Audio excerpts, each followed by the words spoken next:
अस्सलामुअलैकुम दोस्तों, ਤੁਸੀਂ ਵੇਖਦੇ ਪਏ ਹੋ ਲਹਿੰਦਾ ਪੰਜਾਬ ਟੀਵੀ ਤੇ ਮੈਂ ਤੁਹਾਡਾ ਮੇਜ਼ਬਾਨ ਮੁਹੰਮਦ ਅਵੈਸ। ਸਭ ਤੋਂ ਪਹਿਲਾਂ ਆਪਣੇ ਚੈਨਲ ਨੂੰ ਕਰਨਾ ਸਬਸਕ੍ਰਾਈਬ ਤੇ ਨਾਲ ਬੈਲ ਆਈਕਨ ਦੀ ਘੰਟੀ ਦਬਾਉਣਾ। ਅੱਜ ਵੀਰਾਂ ਵਾਸਤੇ ਮਾਸ਼ਾਅੱਲਾ ਦੂਜਨ ਗਾਏ ਥੱਲੇ ਬਛੜੀ ਮੇਰੇ ਵੀਰਾਂ ਨੇ ਕਰ ਲੈਣੀ ਤਸੱਲੀ। ਗਾਏ ਦੀ ਨਸਲਜ਼ਾਤ ਜਿਹੜੀ ਹੈਗੀ ਏ ਚੋਲਸਤਾਨੀ ਜਰਸੀ ਤੇ ਬਰਾਜ਼ੀਲ ਦਾ ਕਰਾਸ ਹੈ ਮਾਸ਼ਾਅੱਲਾ।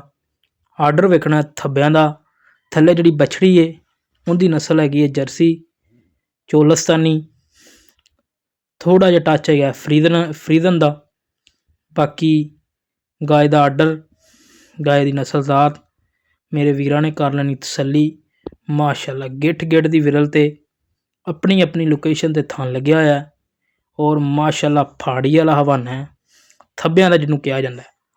ਗੱਲਾਂ ਨਾਲ ਨਹੀਂ, ਘਰੇਲੂ ਜਾਨਵਰ, ਥੱਬਿਆਂ ਦਾ ਆਰਡਰ, ਨਸਲਜ਼ਾਤ ਚੰਗੀ, ਘਰ ਦਾ ਜੰਮਪਲ, ਘਰੇਲੂ ਜਾਨਵਰ ਅੱਲਾ ਦੇ ਫਜ਼ਲੋ ਕਰਮ ਦੇ ਨਾਲ ਲਹਿੰਦਾ ਪੰਜਾਬ ਟੀਵੀ ਤੇ ਲੈ ਕੇ ਹਾਜ਼ਰ ਹੋਏ ਹਾਂ ਦੋਸਤੋ।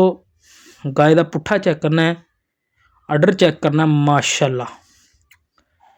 ਥੱਲੇ ਜਿਹੜੀ ਬਛੜੀ ਹੈ ਕਮਾਲ ਦੀ ਨਸਲਜ਼ਾਤ ਵਾਲੀ ਮਾਸ਼ਾਅੱਲਾ ਬਛੜੀ ਹੈ। ਬਾਕੀ ਮੇਰੇ ਵੀਰਾਂ ਨੂੰ ਰਿਕੁਐਸਟ ਹੈ, ਜਾਨਵਰ ਵੇਖਣਾ ਤੇ ਮਾਸ਼ਾਅੱਲਾ ਦਾ ਕਮੈਂਟ ਕਰਨਾ ਔਰ ਇਹ ਕਹਿਣਾ ਕਿ ਅੱਲਾ ਨਜ਼ਰੇ ਬਦ ਤੋਂ ਬਚਾਏ ਔਰ ਜਿਹੜਾ ਵੀਰ ਭਰਾ ਲੈ ਜਾਵੇ ਉਹਦੇ ਨਸੀਬਾਂ ਹੀ ਕਰੇ ਦੁੱਧ ਪੀਣਾ ਅੱਲਾ ਪਾਕ ਉਹਦੇ ਨਸੀਬਾਂ ਹੀ ਕਰੇ। ਔਰ ਅੱਜ ਵਾਲਾ ਜਿਹੜਾ ਜਾਨਵਰ ਹੈ ਕਮਾਲ ਦਾ ਹੀਰਾ, ਘਰ ਦਾ ਜਾਨਵਰ ਮਾਸ਼ਾਅੱਲਾ ਨਸਲਜ਼ਾਤ ਵਾਲਾ ਔਰ ਆਰਡਰ ਵੇਖਣਾ ਔਰ ਮਾਸ਼ਾਅੱਲਾ ਵੱਟ ਚੈੱਕ ਕਰਨੇ ਨੇ ਅੱਲਾ ਦੇ ਫਜ਼ਲੋ ਕਰਮ ਦੇ ਨਾਲ। ਪੁੱਠਾ ਚੈੱਕ ਕਰਨਾ ਮੱਝਾਂ ਦੀ ਤਰ੍ਹਾਂ ਚੌੜਾ ਔਰ ਤੀਰ ਸਿੱਧੀ ਮਾਸ਼ਾਅੱਲਾ।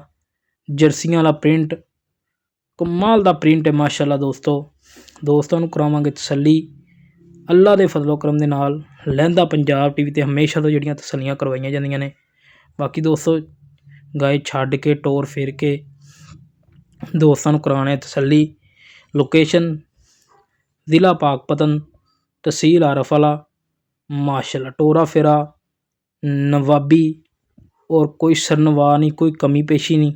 ਆਰਡਰ ਚੈੱਕ ਕਰਨਾ ਮਾਸ਼ਾਅੱਲਾ। ਥੱਬੇ ਬੰਨੀ ਫਿਰਦੀ ਏ, ਗੱਲਾਂ ਬਾਤਾਂ ਨਾਲ ਨਹੀਂ, ਕਮਾਲ ਦਾ ਹੀਰਾ। ਨਸਲਜ਼ਾਤ ਵੇਖਣੀ ਹੈ, ਆਰਡਰ ਵੇਖਣਾ ਹੈ ਮਾਸ਼ਾਅੱਲਾ ਮਾਸ਼ਾਅੱਲਾ ਦੋਸਤੋ। ਅੱਜ ਵਾਲਾ ਜਾਨਵਰ ਜਿਹੜਾ ਕਮਾਲ ਹੀਰਾ ਬਿਲਕੁਲ ਤਾਜ਼ਾ ਸੂਈ ਏ। ਮਾਲਕਾਂ ਦਾ ਕਹਿਣਾ ਕਿ 3 ਤੋਂ 4 ਕਿਲੋ ਬੋਲਾ ਕੱਢ ਲਿਆ। ਥੱਲੇ ਬਛੜੀ ਏ, ਮਗਰ ਬਛੜੀ ਏ। ਮਾਲਕਾਂ ਦਾ ਕਹਿਣਾ ਕਿ ਪਹਿਲੇ ਸੂਏ ਦਾ ਜਿਹੜਾ ਦੁੱਧ ਏ ਉਹ 25 ਤੋਂ 26 ਲੀਟਰ ਚੋਂਦੇ ਰਹੇ ਹਾਂ ਅੱਲਾ ਦੇ ਫਜ਼ਲੋ ਕਰਮ ਦੇ ਨਾਲ।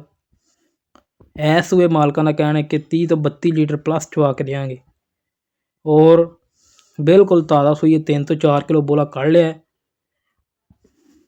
ਬਾਕੀ ਬਛੜੀ ਦੀ ਦੂਜਾ ਵਾਰਾ ਥੱਲੇ ਵੱਛੀ ਬਿਲਕੁਲ ਤਾਜ਼ਾ ਸੂਈ ਹੈ। ਡਿਮਾਂਡ ਵੱਛੀ ਦੀ ਹੈਗੀ ਹੈ 4,90,000 ਰੁਪਈਆ। 4,90,000 ਰੁਪਏ ਡਿਮਾਂਡ। ਕੋਈ ਪਿਆਰ ਮਾੜਾ ਚੰਗਾ ਕਰਵਾ ਦਿਆਂਗੇ ਦੋਸਤਾਂ ਨੂੰ। ਬਾਕੀ ਵੀਡੀਓ ਅੱਛੀ ਲੱਗੇ ਚੈਨਲ ਨੂੰ ਲਾਈਕ ਸ਼ੇਅਰ ਜ਼ਰੂਰ ਕਰਨਾ ਹੈ। ਇਸੇ ਤਰ੍ਹਾਂ ਆਪਣੇ ਮੇਜ਼ਬਾਨ ਤੋਂ ਇਜਾਜ਼ਤ। ਪਾਕਿਸਤਾਨ ਅੱਲਾ ਨਿਗਹਬਾਨ।